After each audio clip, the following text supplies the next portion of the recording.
ಈ ರಾಜಧಾನಿ ಇಲ್ಲದೆ ಇರುವಲ್ಲಿ ರಾಜ್ಯಭಾರ ಆರಂಭ ಮಾಡೋದಿದೆಯಲ್ಲ, ಅದೊಂಥರ ಅನಾಥ ಪ್ರಜ್ಞೆ. ದ್ರೌಪದಿ ಜೊತೆಗೆ ಇದ್ದಿದ್ದು ಯಾವಾಗ ಅಂದರೆ ಕಟ್ಟುವ ಕಾಲದಲ್ಲಿ. ಇಂದ್ರಪ್ರಸ್ಥದ ಬಗ್ಗೆ ಮಾತನಾಡುವಾಗ ದ್ರೌಪದಿಯ ವಿಷಯ ಮಾತೇ ಬರೋದಿಲ್ಲ. 5 ಜನರ ಪತ್ನಿ ಆಗೋದು ಅನ್ನೋದು ಅಷ್ಟು ಸುಲಭ ಅಲ್ವಲ್ಲ. ಈ ಕುಂತಿ ಸಾಮಾನ್ಯ ಅತ್ತೆ ಅಲ್ಲ, ದ್ರೌಪದಿ ಮಹಾರಾಜ್ಞಿ ಆಗ್ಬಿಟ್ಟಿದ್ಲು ಅಲ್ಲಿ ಅಂತ. ತಾನು ದೊಡ್ಡ ರಾಜಕುಮಾರಿ ಅನ್ನೋ ಥರ ಹೋಗಲೇ ಇಲ್ಲ. ಕುಂತಿಯ ಮಹತ್ವವೂ ಇದೆ ಅದರಲ್ಲಿ. ಕುಂತಿಯನ್ನು ಮೀರಿ ದ್ರೌಪದಿಯ ಮಹತ್ವ ಇದೆ.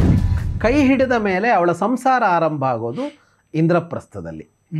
ಖಾಂಡವ ಪ್ರಸ್ಥ ಅಥವಾ ಇಂದ್ರಪ್ರಸ್ಥ ಅಂದರೆ ಇವತ್ತಿನ ನಮ್ಮ ರಾಜಧಾನಿಯಲ್ಲಿ, ಹೌದು, ಭಾರತದ ರಾಜಧಾನಿಯಲ್ಲಿ ಈಗ ಇರುವ ಪ್ರದೇಶಕ್ಕೆ ಸೇರಿಕೊಂಡ ಪ್ರದೇಶವೇ ಅದು. ಅಲ್ಲಿ ಅವಳ ಸಂಸಾರ ಅನ್ನೋದು ಆರಂಭ ಆಗತ್ತೆ ನೋಡಿ. ಈಗ ಯಾರೋ ಒಬ್ಬ ಅಂತ ಅವಳ ಮನಸ್ಥಿತಿ ನೋಡಿ. ಯಾರೋ ಒಬ್ಬ ಗೆದ್ದುಕೊಂಡ ಹೋದ, ಮಾರನೇ ದಿನ ಗೊತ್ತಾಯ್ತು ಅವನು ಯಾರು ಅಂತ. ಯಾರು ಅಂದರೆ ಇಷ್ಟು ದೊಡ್ಡವರು ಅಂತ ಗೊತ್ತಾಯಿತು. ಈಗ ಒಳ್ಳೆ ಸಂಬಂಧ ಅಂತ ಆಯಿತು. ಈಗ ಒಳ್ಳೆ ಸಂಬಂಧ ಅಂತ ಆದಾಗ ಏನು ಮೊದಲೇ ಸಿಕ್ಕ ಮಾಹಿತಿ ಏನು, ಇವರ ಮೇಲೆ ಒಂದು ದೊಡ್ಡ ಇದಿದೆ ಅಂತ, ಏನು ದ್ವೇಷ ಕಾರುವ ಒಂದು ತಂಡ ಇದೆ. ಎಂಥ ತಂಡ ಅದು ಅಂದರೆ ಇವರನ್ನು ಕೊಲ್ಲೋದಕ್ಕೆ ಸಿದ್ಧವಾದ ಒಂದು ತಂಡ ಇದೆ ಅಂತ ಮೊದಲ ದಿನ ಗೊತ್ತಾದ ಅಂಶಗಳಲ್ಲಿ. ಓಕೆ, ಇದು ಗಮನಿಸಬೇಕು ನಾವು. ಹೌದು, ಯಾವುದೇ ಒಂದು ಹೆಣ್ಣು ಗಂಡನ ಮನೆಗೆ ಹೋಗಿದ್ ಮೊದಲನೇ ದಿನನೇ ಈ ಇಡೀ ಕುಟುಂಬಕ್ಕೆ ಅಪಾಯ ಇದೆ ಅಂದಾಗ ಆಘಾತ ಹೇಗಾಗಿ ಏನಾಗ್ಬೋದು ಅಂತ ಅಲ್ವಾ. ಅದು ಯಾವುದೂ ಅವಳ ಮೇಲೆ ಕೆಲಸನೇ ಮಾಡಲಿಲ್ಲ. ಹಸ್ತಿನಪುರಕ್ಕೆ ಹೋದರು, ಅವರು ಕರೆ ಕಳಿಸಿದ್ರು. ಅಲ್ಲಿಗೆ ಹೋಗ್ತಾ ಇದ್ದಾಗೆ ಇವರನ್ನು ಖಾಂಡವ ಪ್ರಸ್ಥಕ್ಕೆ ಕಳಿಸಿದ್ರು. ರಾಜ್ಯ ಕೊಟ್ಟರು, ಆದರೆ ರಾಜಧಾನಿ ಇಲ್ಲ. ಒಂದು ರಾಜ್ಯ ಕೊಟ್ಟಿದ್ದಾರೆ, ಒಂದಿಷ್ಟು ಭಾಗ ಕೊಟ್ಟಿದ್ದಾರೆ, ರಾಜಧಾನಿ ಇಲ್ಲ. ಈ ರಾಜಧಾನಿ ಇಲ್ಲದೆ ಇರುವಲ್ಲಿ ರಾಜ್ಯಭಾರ ಆರಂಭ ಮಾಡೋದಿದೆಯಲ್ಲ, ಅದೊಂಥರ ಅನಾಥ ಪ್ರಜ್ಞೆಯದ್ದು. ಸುಲಭ ಅಲ್ಲ ಅದು. ಕಟ್ಟಬೇಕಲ್ಲ, ಅಲ್ಲಿ ಕಟ್ಟುವ ಕಾಲ ಅದು. ಅವರು ಇಂದ್ರಪ್ರಸ್ಥವನ್ನು ಕಟ್ಟುವ ಕಾಲ. ದ್ರೌಪದಿ ಜೊತೆಗೆ ಇದ್ದಿದ್ದು ಯಾವಾಗ ಅಂದರೆ ಕಟ್ಟುವ ಕಾಲದಲ್ಲಿ ಅಂತ. ಅಂದರೆ ನನಗೀಗ ಹೆಂಗೆ ಇವತ್ತಿನ ಚಂದ್ರಬಾಬು ನಾಯ್ಡು ಇನ್ನೊಂದು ಹೊಸದಾಗಿ ಮದುವೆ ಆಗ್ತಾರೆ, ಬೆಂಗಳೂರಿಗೆ ಬರ್ತಾರೆ, ಮನೆ ಇಲ್ಲ, ಬಾಡಿಗೆ ಮನೆ ಹುಡುಕ್ಬೇಕು, ಇನ್ನೆಲ್ಲೋ ಅದು ಆಗುತ್ತೋ ಇಲ್ವೋ, ಅಡ್ವಾನ್ಸ್ ದುಡ್ಡು ಕೊಡಬೇಕು. ಅಂಥ ಮನಸ್ಥಿತಿಯಲ್ಲಿ ಗಂಡ ಏನು ಅಂತ ಇನ್ನೂ ಗೊತ್ತಿಲ್ಲ ಹೆಂಡತಿಗೆ, ಅವನನ್ನು ಅರ್ಥ ಮಾಡ್ಕೊಂಡಿಲ್ಲ. ಆ ಸಂದರ್ಭದಲ್ಲಿ ಸಂಸಾರ ಹುಡಬೇಕು. ಹೌದು, ಆ ಥರದಲ್ಲಿ ದ್ರೌಪದಿಯ ಮನಸ್ಥಿತಿ. ಹೌದು, ಅದರಲ್ಲಿ ಒಬ್ಬ ಅಲ್ಲ, 5 ಜನ ಅದುವೇ ಭಿನ್ನ ಭಿನ್ನ ವ್ಯಕ್ತಿತ್ವದವರು. ಏಕಸೂತ್ರ ಇದೆ ಅವರಲ್ಲಿ, ವ್ಯಕ್ತಿತ್ವ ಭಿನ್ನ. ನಾವು ಅದನ್ನು ನೋಡಿದೀವಿ. ಆಯ್ತಾ. ಜೊತೆಗೆ ಒಬ್ಬ ಅತ್ತೆನೂ ಇದ್ದಾರೆ, ವಯಸ್ಸಾದವರು. ಹೀಗೆ ಸಂಸಾರ ಆರಂಭ ಮಾಡ್ತಾ ಇದ್ದಾಳೆ ಅವಳು.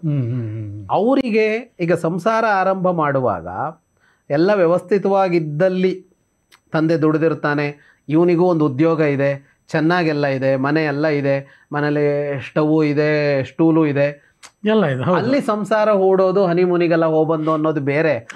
ಇಲ್ಲಿ ಎಲ್ಲವೂ ಆರಂಭದಿಂದ ಆಗಬೇಕು ಅನ್ನುವಾಗ ಸಂಸಾರ ಹೂಡೋದಿದೆಯಲ್ಲ, ಬಹಳ ಸವಾಲಿನದ್ದು. ದ್ರೌಪದಿಯನ್ನು ನೋಡ್ಬೇಕಾಗಿರೋದು ಅಲ್ಲಿ ಅಂತ. ಅಲ್ಲಿ ಇಂದ್ರಪ್ರಸ್ಥದ ದ್ರೌಪದಿ ಅವಳು ಬಹಳ ಮುಖ್ಯ ಆಗ್ತಾಳೆ ನಮಗೆ. ಅಂದ್ರೆ ಒಬ್ಬ ಗೃಹಿಣಿ ದ್ರೌಪದಿ ಯಾರಿಗೂ ಅಷ್ಟೇ ಗೊತ್ತಿಲ್ಲ ಸಾಮಾನ್ಯ ಜನ. ಮಹಾಭಾರತ ಇದನ್ನ ಗುರುತಿಸುತ್ತೆ.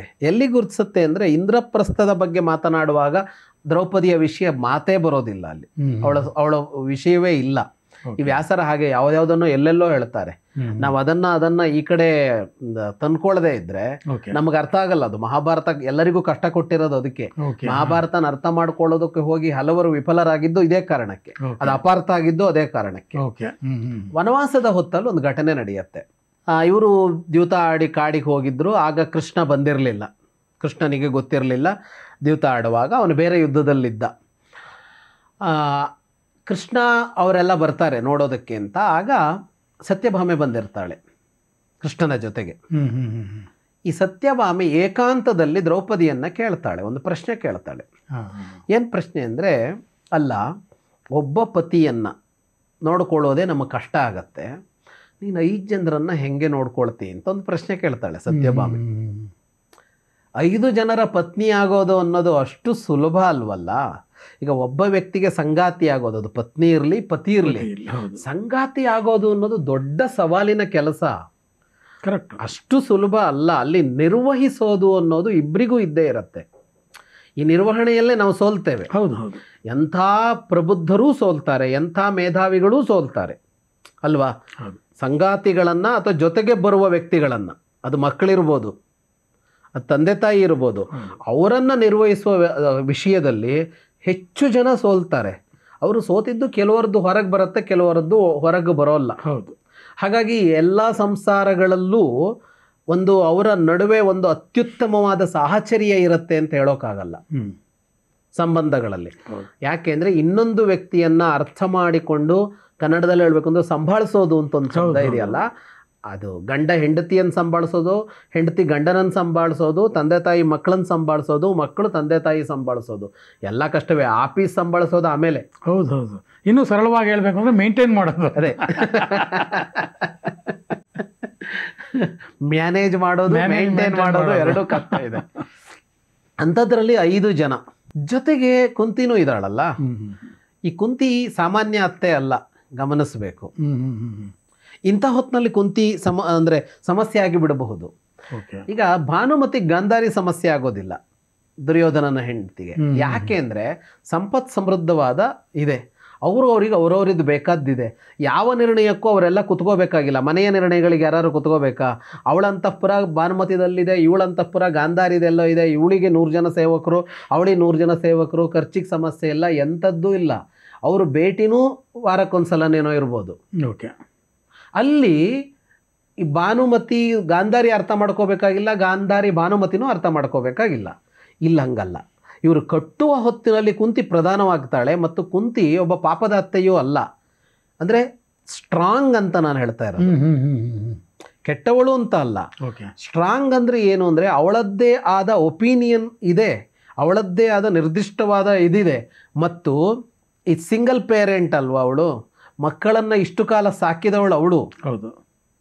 ದುರ್ಯೋಧನಾದಿಗಳನ್ನು ಗಾಂಧಾರಿಯೇ ಸಾಕಿರೋದಿಲ್ಲ ಅಲ್ಲಿ. ನಾನು ಗಾಂಧಾರಿ ದುರ್ಯೋಧನ ಅನ್ನೋದನ್ನ ಉದಾಹರಣೆ ಪಕ್ಕಕ್ಕೆ ತಗೋತಾ ಇದ್ದೀನಿ. ಅಲ್ಲಿ ಏನು ಅಂದರೆ ಅವರು ಬೆಳೆದಿರ್ತಾರೆ ಅಂತ ಹೇಳಬೇಕು. ಅವರನ್ನು ಬೆಳೆಸೋದಕ್ಕೆ ಎಷ್ಟು ದೊಡ್ಡ ವ್ಯವಸ್ಥೆ ಕೆಲಸ ಮಾಡ್ತಾ ಇರತ್ತೆ. ಇಲ್ಲಿ ಹಂಗಲ್ಲ. ಈ 5 ಜನ ಕುಂತಿ ಒಟ್ಟಿಗೆ ಬಂದಿದ್ದಾರೆ, ಬಾಂಡಿಂಗ್ ಎಷ್ಟಿರುತ್ತೆ ಅವರಲ್ಲಿ. ಅದರ ನಡುವೆ ದ್ರೌಪದಿ ಹೊರಗೆ ನೋಡಿ ಈಗ. ಹೌದು. ಅಂದರೆ ಯಾವುದೇ ದೃಷ್ಟಿಕೋನದಿಂದಲೂ ಕುಂತಿ ತೊಡಕಾಗ್ಬೋದು ಅವಳಿಗೆ.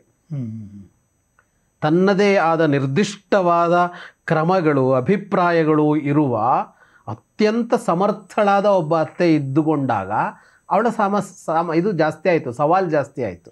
ಸೊಸೆ ಬಂದ್ಲಪ್ಪ ನಂದಿನ್ನೇನು ಅಂತ ಮೂಲೆಯಲ್ಲಿ ಕೂತ್ಕೊಳ್ಳುವಂಥ ವ್ಯಕ್ತಿ ಅಂತ ಅಲ್ಲ, ಆ ಥರ ಅತ್ತೆ ಅಲ್ಲ. ಅಲ್ಲ. ಮಕ್ಕಳು ಕೂಡ ಇನ್ನು ಮುಂದೆ ಇವಳ ಹತ್ರ ಮಾತಾಡ್ಕೋತೀನಿ, ಅಮ್ಮಂದೇನು ಅಂತ ಹೇಳೋರು ಅಲ್ಲ, ಅವ್ರು ಪ್ರತಿಯೊಂದಕ್ಕೂ ಅಮ್ಮನ ಹತ್ರ ಹೋಗೋರೆ. ಹೌದು ಹೌದು. ಹಾಗಾಗಿ ಸಮಸ್ಯೆ ಅಲ್ಲ, ಸವಾಲಾಯಿತು.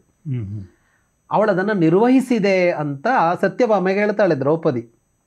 ತಾನು ಹೇಗೆ ಇದನ್ನು ನಿರ್ವಹಿಸಿದೆ ಅಂತ ಒಂದು ಇಡೀ ಅಧ್ಯಾಯ ಇದೆ.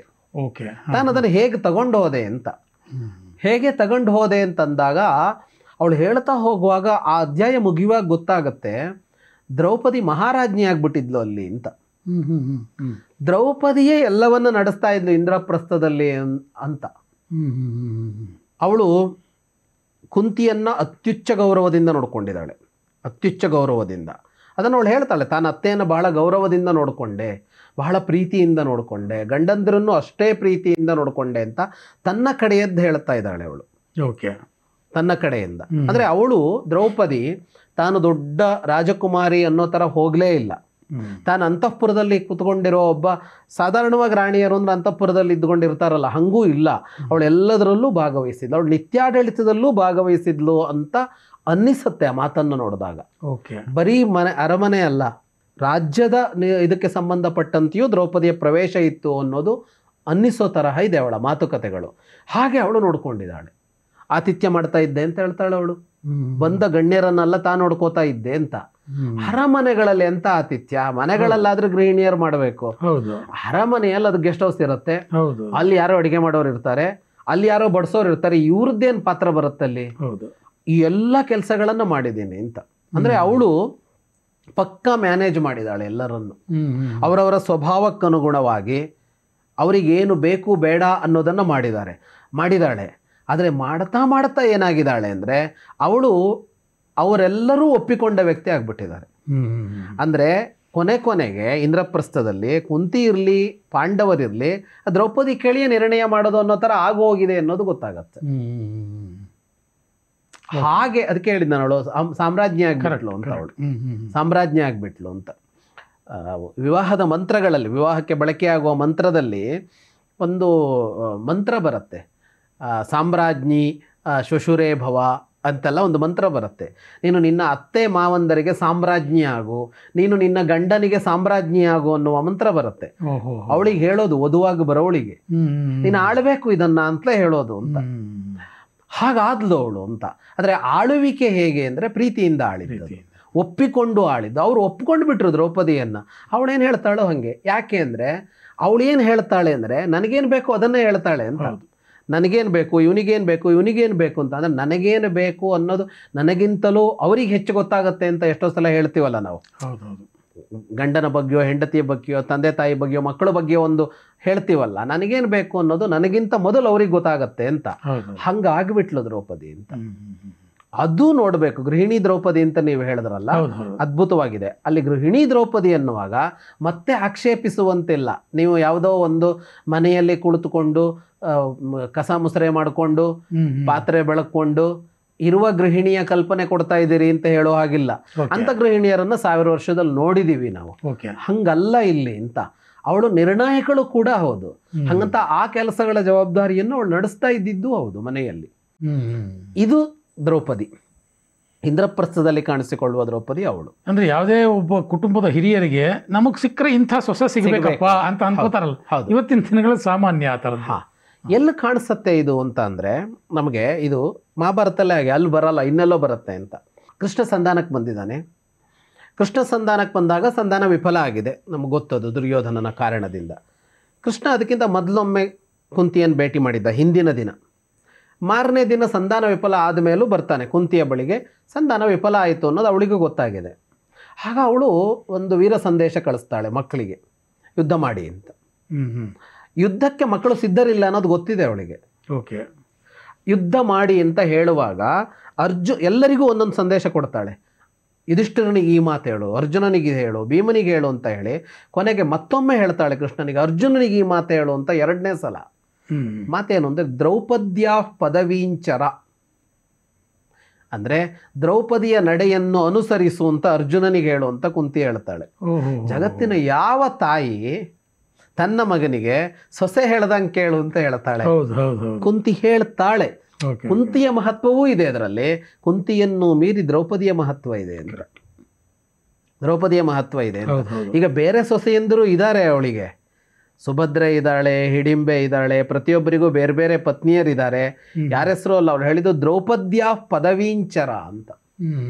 ಪದವೀಂಚರ ಅಂದರೆ ದ್ರೌಪದಿಯ ಹೆಜ್ಜೆಯನ್ನು ಅನುಸರಿಸು, ಅವಳ ನಡೆಯನ್ನು ಅನುಸರಿಸು ಅಂತ. ಅವಳು ಹೇಳ್ದಂಗೆ ಕೇಳು ಅನ್ನೋ ಮಾತು ಅಂತ. ಅಂದರೆ ಯುದ್ಧ ಆಗಬೇಕಾ ಬೇಡವಾ ಅನ್ನುವ ನಿರ್ಣಯವನ್ನ ದ್ರೌಪದಿ ಮಾಡಲಿ ಅಂತ ಹೇಳಿದಾಗ ಆಯ್ತು ಕುಂತಿ. ಅವಳು ಯುದ್ಧ ಬೇಕು ಅಂದರೆ ಯುದ್ಧ ಮಾಡಬೇಕು ನೀನು ಅಂತ. ಇದು ಎಲ್ಲಿ ರೂಪುಗೊಂಡಿದೆ ಅಂತ ಅಂದರೆ ಅದು ಇಂದ್ರಪ್ರಸ್ಥದಲ್ಲಿದ್ದಾಗಲೇ ರೂಪುಗೊಂಡಿದ್ದು. ಯಾಕೆಂದ್ರೆ ಇಂದ್ರಪ್ರಸ್ಥ ಮುಗಿದ ಮೇಲೆ ಅವರು 13 ವರ್ಷ ವನವಾಸದಲ್ಲಿದ್ದರು. ಆಗ ದ್ರೌಪದಿ ಕುಂತಿ ಭೇಟಿಯೇ ಆಗಲಿಲ್ಲ. 13 ವರ್ಷಗಳ ನಂತರ, ಭೇಟಿಯಾಗದ 13 ವರ್ಷಗಳ ಅನಂತರ ಕುಂತಿ ಹೇಳ್ತಾಳೆ ದ್ರೌಪದಿ ಮಾತಿನಂತೆ ನಡಿಬೇಕು ಅಂತ ಹೇಳ್ತಾಳೆ ಅಂತ. ಅಂದರೆ ಇಂದ್ರಪ್ರಸ್ಥದಲ್ಲಿ ದ್ರೌಪದಿ ಏನಾಗಿದ್ಲು ಹಾಗಿದ್ರೆ? ಅಂದರೆ ನಿಜವಾಗಿ ಸಂಸಾರವನ್ನು ಅವಳೇ ನಡೆಸಿದ್ಲು ಅಂತ. ಇದು ದ್ರೌಪದಿ, ನಿಜವಾದ ದ್ರೌಪದಿ ಇವಳು ಅಂತ. ಅಂದರೆ ಒಬ್ಬ ಗೃಹಿಣಿ ಅನ್ನೋದಕ್ಕೆ ನಾವೊಂದು ಉದಾಹರಣೆ ಕೊಡಬೇಕಿದ್ರೆ ದ್ರೌಪದಿಯದ್ದು ಕೊಡಬೇಕು ನಾವು.